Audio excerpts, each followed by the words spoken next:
In this series, lowimpact.org talks with people working to build a mutually owned, democratic, decentralised economy that builds community and doesn't destroy nature. We want to increase collaboration to bring about system change. Find links to the sites mentioned in the videos in the description below. Join the conversation by liking, commenting and subscribing to our channel. Welcome to Low Impact TV. I'm talking with Sonia Bussu. Hello, Sonia. Hi, everyone. Thank you for inviting me, Dave. Now, you're Associate Professor in Public Policy at the University of Birmingham and Project Lead for Inspire, looking at democratic innovations and their limitations. Yes, that's right. And we're also trying to rethink the way we design democratic innovations, starting from the perspectives or groups that experience intersectional exclusions and structural barriers to participation, and combining arts-based approaches, so moving away from just relying on talk-centric deliberation and using things like participatory theatre and other arts-based approaches. So yeah, we're testing it. It's a project that is gonna end into 2027, so we can watch this space. We'll keep you posted on how that develops. First, I want to say that I'll put links to everything we talk about in the description so people can follow up. So Sonia, as you know, I'm involved with a network of people trying to build the foundations of a commons economy. Yeah. And I'd like to see a type of governance that supports the commons economy in the same way that liberal democracy supports capitalism. I want to try to work out what kind of governance that might be. And I think you might be a very good person to talk with about that. Possibly. I mean, we're all trying to figure it out, right? Yeah. And I don't think there is an easy panacea.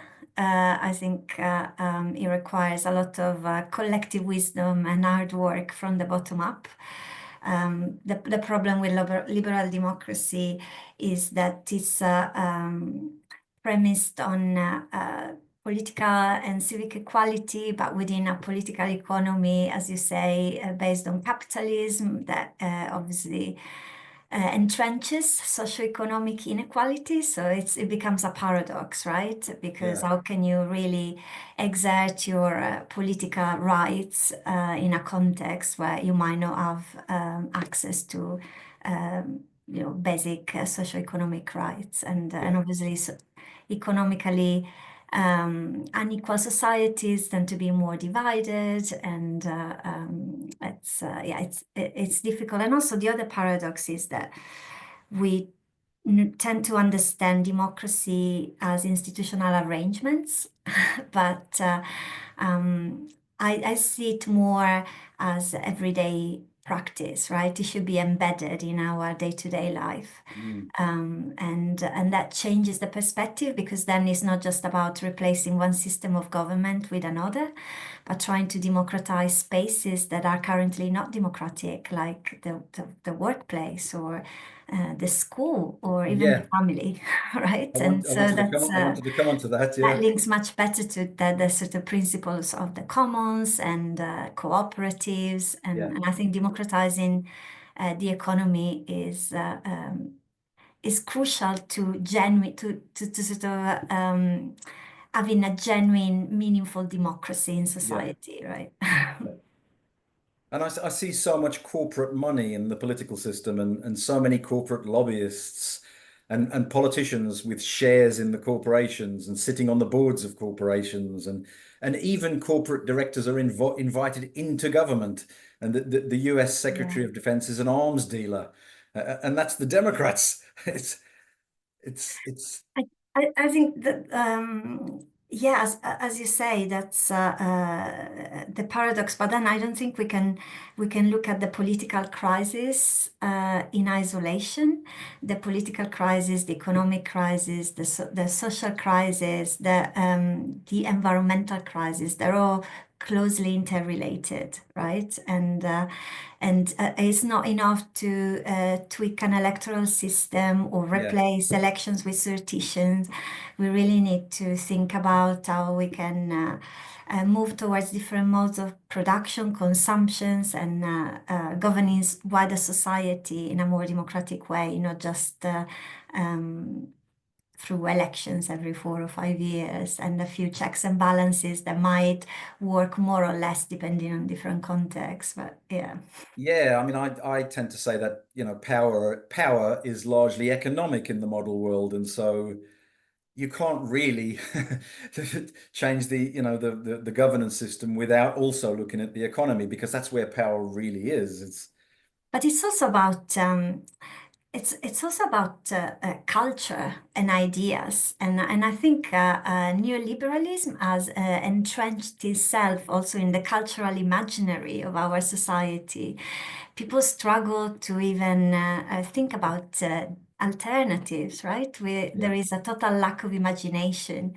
Instead, there's so much to experiment and explore, from the sort of the economy of the commons and the cooperative principles and different ways of understanding democracy in different spaces, not just the political arenas. I think you know, participatory democracy as a theory is really about embedding democracy in everyday life. So like Carol Pateman, that wrote is among the first political theorists of participatory democracy, really wrote about democracy in the workplace. You say that name again? Carol Pateman, yeah. Carol Pateman, okay. Yes, definitely. Yeah, she wrote a lot about this. One of many scholars of participatory democracy. Then obviously there's deliberative democracy as well, that is really about engaging with different perspectives and exchanging rational argumentation, moving beyond identity-based positions and focusing more on solutions that can help address specific issues and problems. And I think that combination between participatory democracy and deliberative democracy has then opened the way to all the various democratic innovations that have developed over the last several decades, from citizen assemblies to participatory budgeting. So this is it. So this, could you just help people with the labels? Because what is participatory democracy an umbrella term, or is it deliberative? Well, I think there's different theories of democracy. So participatory democracy really understand democracy, as I said, as embedded in everyday life, and also as a developmental process. So the more people get engaged, the more they feel confident about participating, the more they can exert their critical democratic skills, right? And deliberative democracy comes from, you know, Habermas and the sort of Enlightenment Jürgen ideals. Yeah, Enlightenment ideals that that means that we need to be able to engage with each other, different perspectives through rational argumentation, right? And trying to move beyond our own self-interest towards common interest by engaging with other perspectives. So it's based very much on really active listening and creating an equal playing field within the sort of deliberation and accessing to information, and that is as much as possible non-biased. And so these are all the principles, and, you know, transparency. Obviously, the labels themselves. How do people understand what the different things are? Because I came across citizens' assemblies, councils, juries, people's assemblies, community assemblies. So these are all like these are, you know, big family of democratic innovations, right? How do we know what to use for what? You know, I think it depends on your resources, what you want to focus on. I don't think there is, I mean, you will find a lot of toolbox and what to do, what to use, what for when. But I think it can be quite arbitrary, and it depends on what people feel comfortable with, who you're involving. I think it's good to think about these processes as a participatory ecology. You know, you can experiment with different approaches, but it's just about creating spaces of dialogues across difference, right? Where we can rebuild some trust in our communities, and then try and find some channels to influence policies. You know, all these things, it really depends on how you use them. I can tell you that China also uses deliberative consultations, right?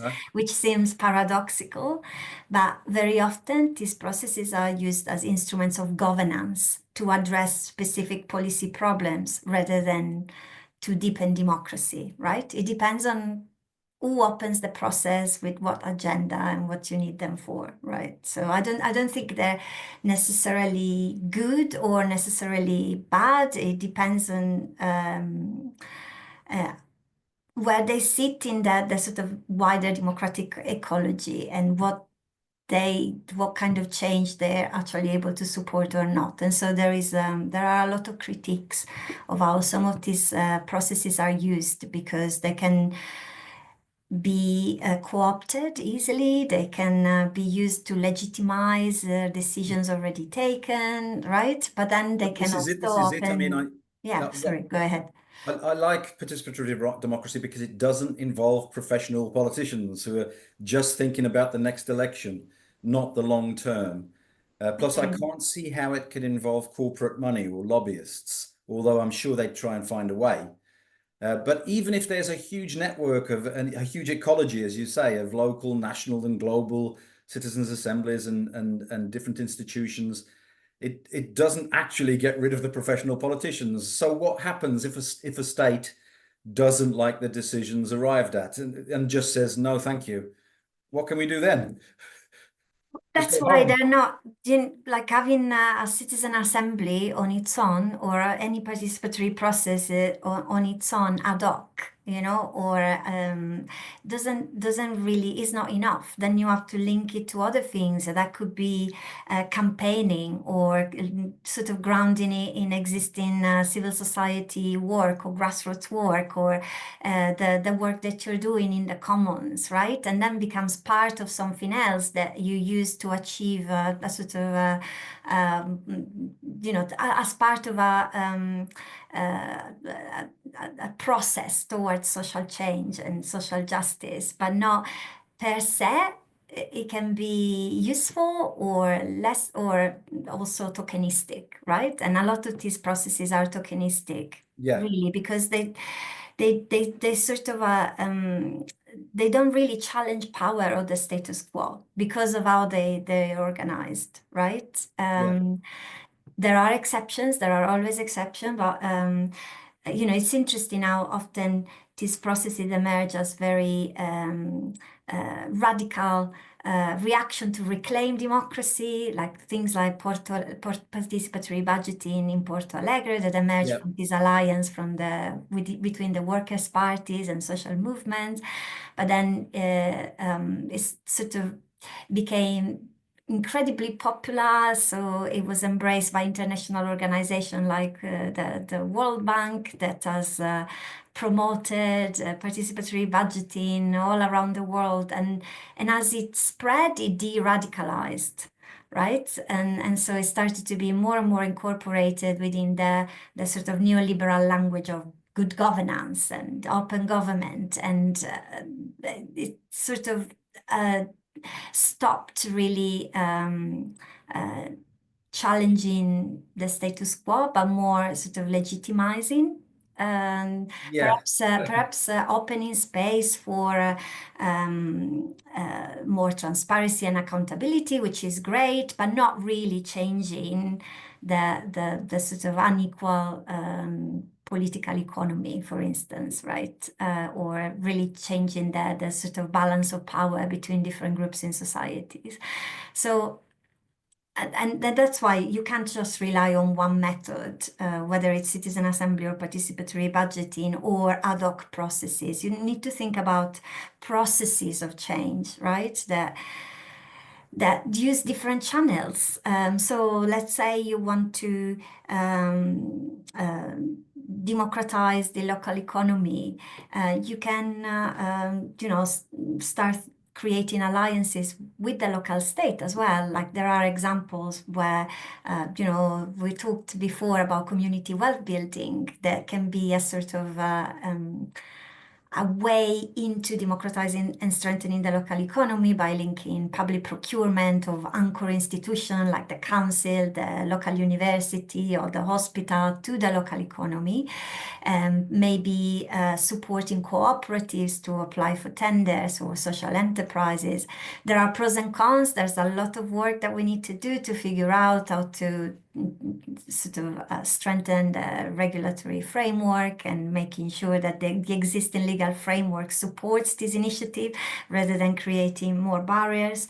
But that's one way of doing it. But at the same time, you need to do a lot of other things. And you could have local dialogues around immigration or sort of creating more cohesive societies or I don't know, deliberative pedagogy in schools and sort of So it's a patchwork. It's rethinking. a patchwork of Exactly, and it's just about mobilizing people, but also making democracy real. Just starting to rethinking not as election or parliament. I think they are important. I don't think we can easily replace This is what I want. representative democracy, This is a big thing I wanted to But ask you. It's yeah. is there any possible roadmap for participatory democracy to replace electoral politics, or is But that I think, or is that yeah, or is that crazy talk? I think it's I honestly think that it's fine to experiment, but being aware that any system has got trade-offs, whether it's about representativeness, scalability, or deliberative reflectiveness. So that's just, I don't think there's one system better than other. Perhaps what we need to do is also think about how we can democratize different spaces, right? And not just think about democracy as confined to the political arenas, but thinking about the democracy, wider society. The reason I'm thinking about electoral politics is that it can overrule. It doesn't matter if there's a huge patchwork. It can overrule everything and just continue with the corporate system. So I am really interested in how we can change that. Again, it's also about, that's why democratizing the economy is crucial, right? And I think for me, a lot of this starts from the bottom up and creating networks. And I think citizens and the communities can be more informed now. It's easier to create networks, to learn from each other, to inspire each other. And so there are all these networks of commons and new municipalism and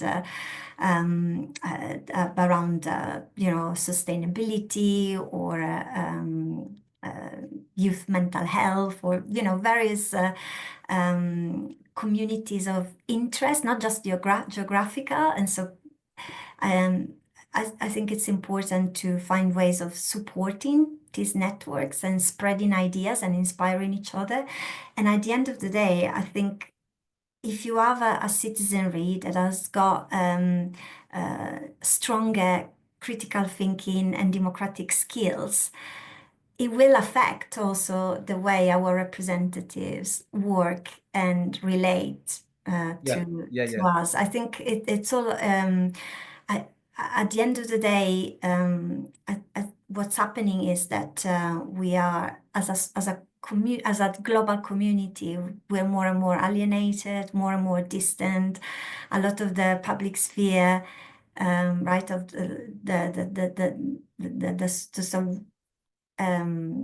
discourses and delivery happens online, and online we exist in commercial platforms that, you know, use algorithms that no one understands. Really, there's no transparency. There is this effectively engineered polarization, right? Where we have this sort of a divide and rule approach generated by this algorithm that create bubbles. So we don't understand each other anymore. And I think that creates fear, and that's easily exploited then by political opportunists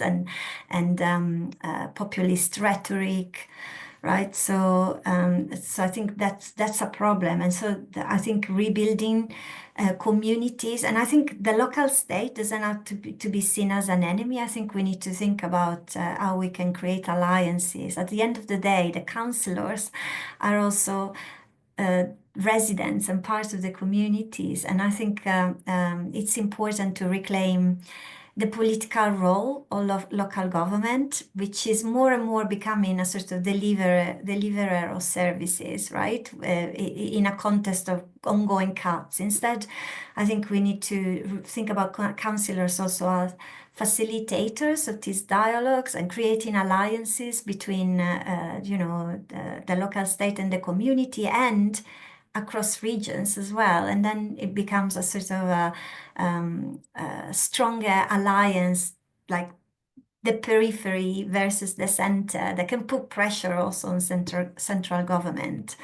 Yeah. So yeah, I think the commons are crucial, but you know, the battleground is also state resources. So I think collaboration with the state is important, and the local government should become an ally rather than be seen as irrelevant. Yeah.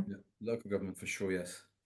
So there's such thing as a sortition. So like with jury service, to make sure that all sectors of society are involved with these assemblies.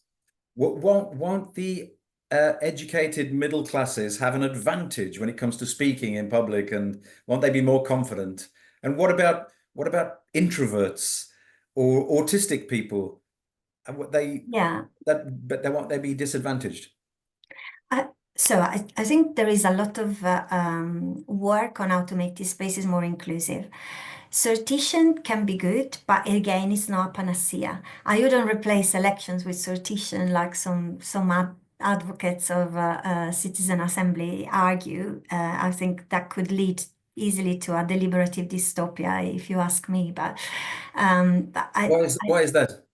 Well, I think there might be even less accountability, if anything. This idea that sortition guarantees inclusiveness and representativeness, but there is a strong self-selection bias, as you said, because not everyone that is selected will feel confident to participate. And also, and even when they participate, even if there is a lot of learning around facilitation and how to make the deliberation as inclusive as possible, but still, you know, there are differentials along educational, cultural lines, or sort of hidden hierarchies of expertise and power that can affect, you know, genuine inclusivity.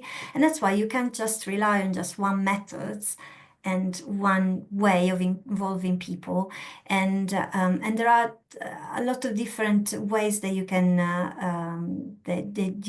involve different groups. That's why we use things like participatory theatre or arts-based or play games that can you know, they also have different challenges that we need to be aware of, and that's what Inspire is trying to do, also understand where they can help, but what we need to pay attention to.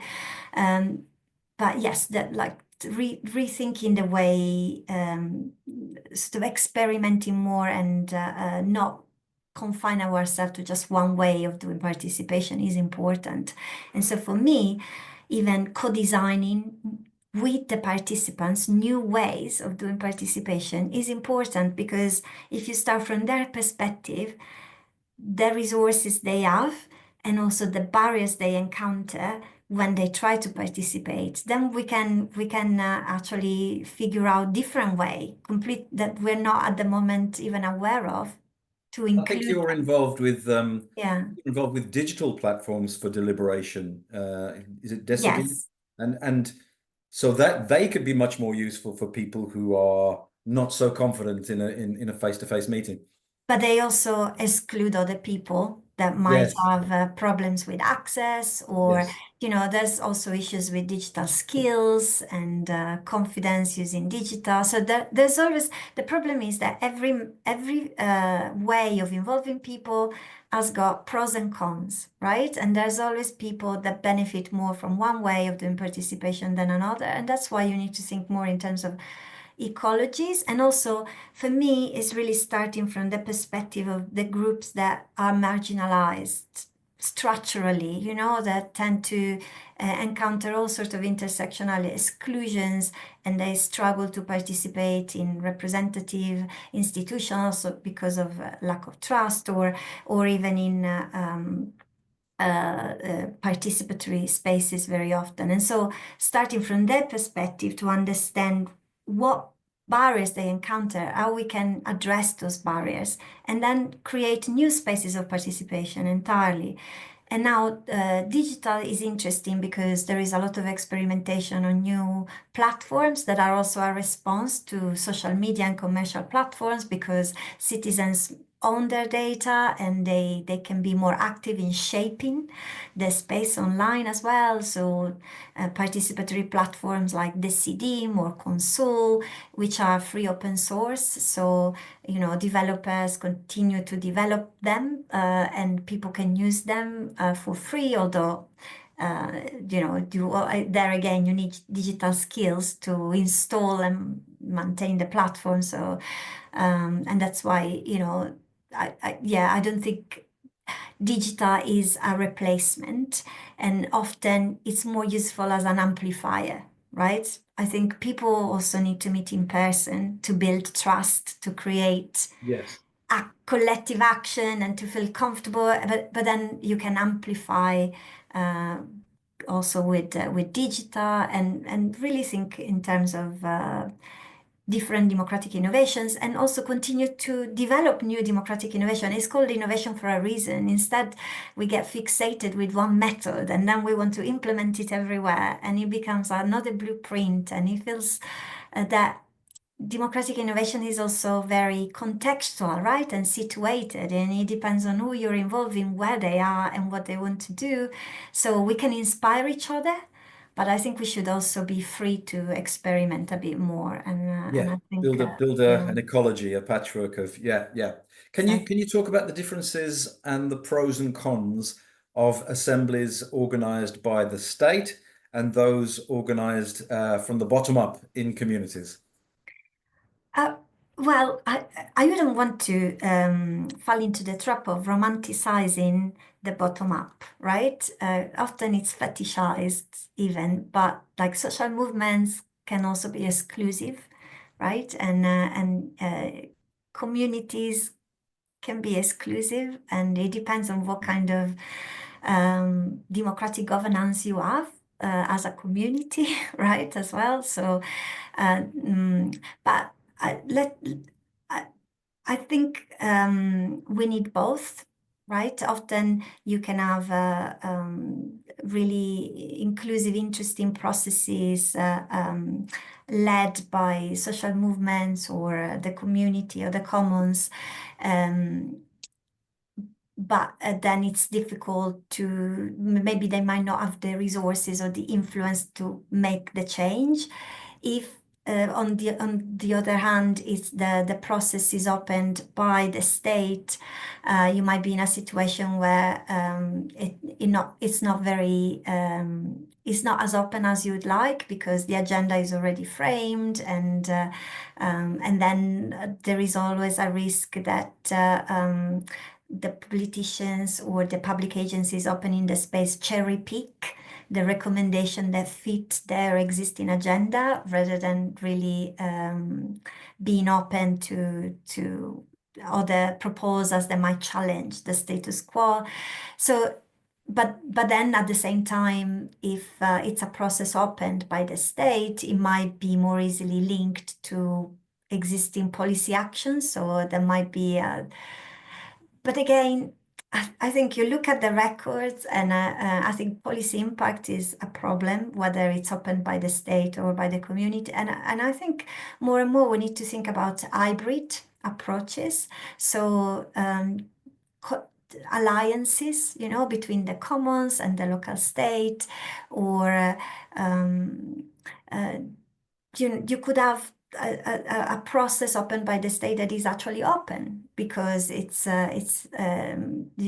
civil society is very much involved also in ensuring the agenda is open enough, and or that the people participating are generally represent all the different groups and interests. Yeah. So I don't think there is, we can say bottom up always good, top down always bad, or vice versa.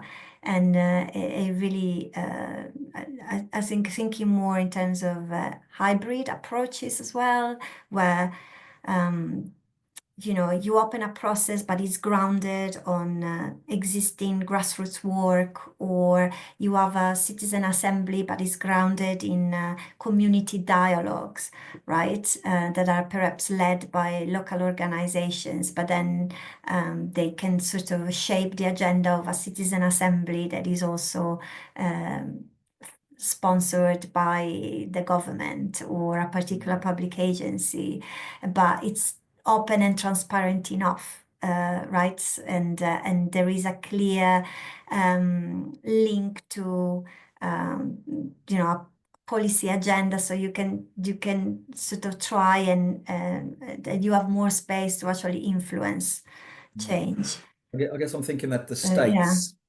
states are all obsessed with GDP growth. And so if assemblies start to question that, I can just see them being closed down or ignored. But then, like that's the thing, like if a lot of these processes, a lot of the citizen assembly happen, and very few people know they're happening, right? So it's very difficult to monitor what happens next. The media don't seem to be interested. And I think that one of the problem is that regional media in this country are non-existent pretty much, right? There's no real local media. And obviously the sort of national level media is more interested in conflict and scandals and clickbaiting rather than these processes of democratization. So that is one of the problem, and that's why I think the visibility of these processes is very important, and linking it to civil society, making sure that civil society can take ownership, and then link it to maybe ongoing campaign to make sure that the recommendations are actually engaged, that the politicians at least provide follow-up and feedback, and if something is implemented or not implemented, they can explain why, and then that opens a dialogue on how at least it puts it on the agenda. right? So I think, again, thinking about these processes not as ad hoc magic wands that can change everything by themselves, but as part of a more systemic change that, and then I was hoping you had a magic wand. no. So in Stroud, we're connecting together commons groups in different sectors of the economy, sociocratically. So we're currently looking at sociocracy for commons governance, i.e. governance of the commons economy, but assemblies as potential governance commons, if you see what I mean. What do you think? It's interesting, and I think you probably know more than me about this. I think what you're doing is really inspiring, and I mean, sociocracy is based on non-hierarchical principles, right? Of governance, of running. It's quite popular within cooperatives, right? As an approach. I think citizen assemblies, yes, like if they exist as part of an ecosystem, I think they can sort of be catalyzers, right, of change. So, for instance, you have all these commons and local dialogue shaping the agenda of the citizen assembly. But then, like, who would fund this citizen assembly? Like, would you be involving in the local government, or how do you think that they can coexist with the local council, or what would be the remit of this citizen assembly? Yeah. Would I you? mean, it's all very marginal at the moment, isn't it? Yeah, And I'd love to talk with you again in maybe a year's time when things maybe have grown a bit and we can yeah. start to see how things might pan out. No, I think it's great, and like it, if you manage to mobilize your community around this, and you have the opportunity to experiment with different ways of doing things. That's so much learning there. That's definitely worth doing. But do you have like local cooperatives and businesses supporting this process, and like giving you also some of the resources to run this, or? We we haven't really been talking with local cooperatives yet, but we're just we're just starting out, so we're trying to build alliances with anybody that we can in the community, really. Including local businesses, or Definitely including local businesses, yes. yeah, that's great. I think that's the way to do it. And then yes, it could work really nicely if you have a citizen assembly that maybe also work with the local government. And I like there's councils that have been trying to do this, right? In even in the UK, you should perhaps talk to people in Camden, or Camden, yeah. yeah, they've been trying to even change their statute to incorporate this more participatory way of, doing policy making and local governance. It's not as easy as it seems, because you know, because I think it's difficult to give full power to a citizen assemblies within the context of representative democracy. That might raise issues of legitimacy, and there could be legal repercussions. So it's always more complicated than it seems, but it's worth exploring. And yeah, I think. How do people keep up to speed with what you're up to? Well, we try to use social media as much as possible, but also I think what I try to do is to Which social media? LinkedIn, No. Okay, so and yes, and send me the details and I'll put the links in the description. I will. But I think it's yes, it's there's so much going on. We probably need to create a networks, maybe using some of these platforms like Decidim or Console, where we can share and inspire each other. There's also some brilliant network like People Powered and Participedia. I don't know if you're aware of this. But they I do. think I found Participedia through you, actually. Yeah, so they have a lot of cases, and I honestly, if one of your if you want to talk to more people, it'd be quite interested, I think, to talk to activists within the UK or the European countries, but also people from the global south, right? And scholars and activists from the global south. I Do you think. have any recommendations? Do you have any recommendations, links, sources of information if people want to Yes, learn yes, I more? can send them with you. Okay, And brilliant. yeah, definitely a lot of interesting people that are doing really, really interesting stuff, and in different contexts as well. So yeah. That would be great. Okay, Sonia, it was fantastic talking with you, and I'd like this conversation to continue. Yeah, definitely. We're gonna keep in touch, and then I mean, I think what you're doing in Stroud is really inspiring. So keep me posted, and Oh, yeah. hopefully we can Thank you. collaborate. Yeah, great. Cheers, Sonia. Bye. Bye. Bye-bye. If you like our channel, please consider liking this video and subscribing. The more people like our videos and subscribe to our channel, the more the YouTube algorithm will share them. It doesn't cost anything, so please press the like and subscribe buttons. And if you click the bell icon just underneath as well, you'll get a notification when we upload a new video. Thank you.